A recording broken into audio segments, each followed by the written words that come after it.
Good morning, gorgeous ones. As I look at my screen, I realise I'm completely donned in pink. Maybe today, and even my accessories are pink, so clearly I'm in a pink mood. Today is day 5. We're talking just about fasting this week. Hello, Jules. Thanks for watching. So we talked about the benefits of fasting, and today what I thought I'd do is I'm just going to give you a list of the top. I can't actually remember how many benefits there are because I'm ad-libbing. I haven't done any notes. I just know these.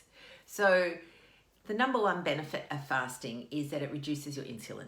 And for those of us, we know that the hyperinsulinemia, or too much insulin in our blood, is a leading cause of ongoing chronic disease. So you reduce your insulin.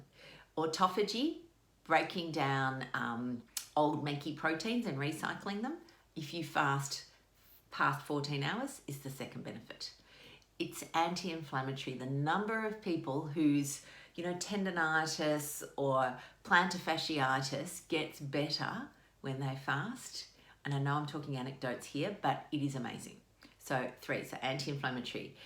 It's free, no tools. I mean, you can do an app if you want, but you don't have to. So it's free. Huzzah, we all like something that's free. It's portable. You can take fasting with you wherever you go. You don't need any equipment. It's free and portable. So that's 5. Number 6, it saves you money because you actually find that on your fasting days you eat less food. Great. It saves you time because you don't have to prepare any food or wash any dishes.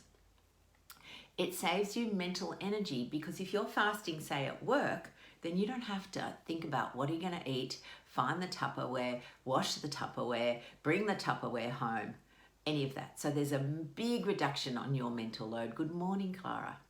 For those of you who are interested in ketones, it is a powerful way to increase your ketones. And we know that ketones can give you beautiful clarity of thought. So unlike the old days when you were a sugar burner or a carbohydrate burner, if you've been fasting, as I know I'm a bit obsessed with that. Thanks, Lisa. If you've been, doing a low carb diet and you've opened your woodshed, then you have this amazing ability to access your fuel. When you're a carb burner and you run out of fuel. So fasting seems ridiculous, like impossible, and it probably is. Good morning, Jan.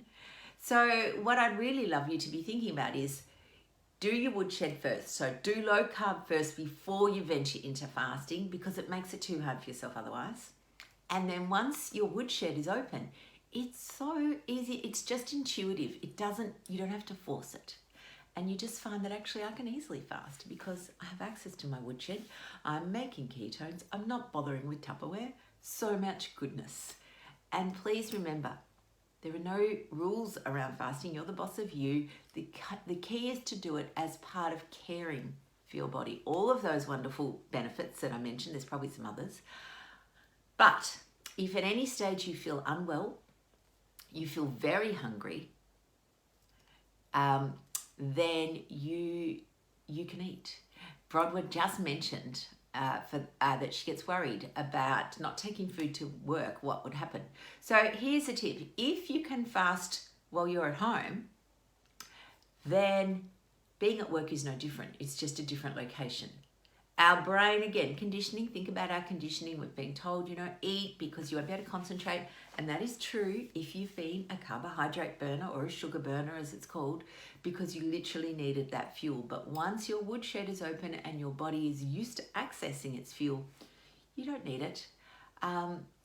There's nothing wrong, clearly, with eating. And I love eating.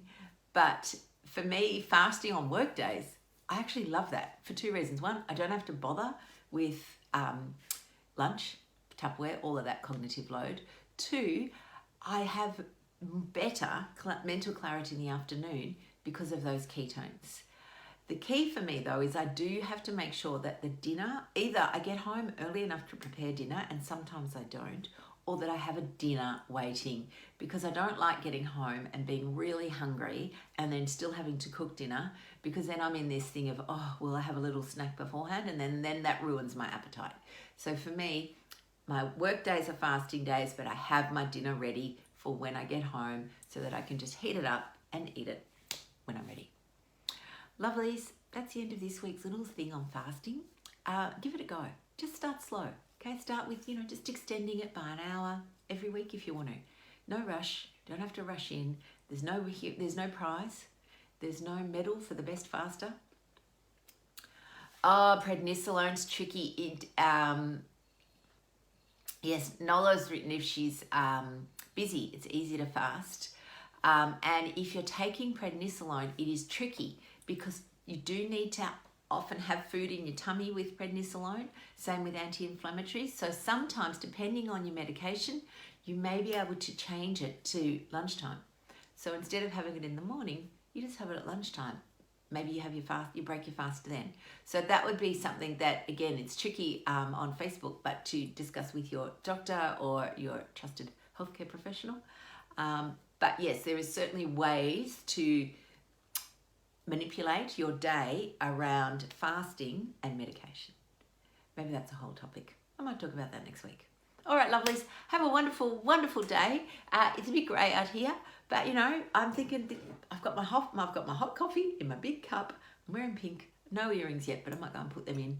And life's good. Have a wonderful day. Bye, darlings.